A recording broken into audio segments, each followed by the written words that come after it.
வரும் நாளில் அமைதி வரும் உன் நீதியும் அருளும் சுமந்து வரும்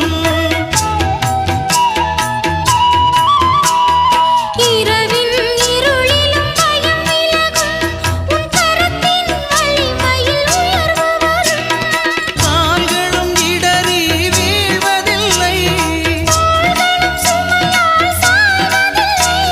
என் ஆற்றலும் வலிமையும் நீயாக என் ஆற்றலும் வலிமையும் நீயாக நீ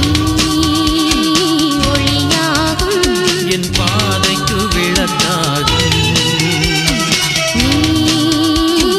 வழியாகும் என் வாழ்வுக்கு துணையாகும்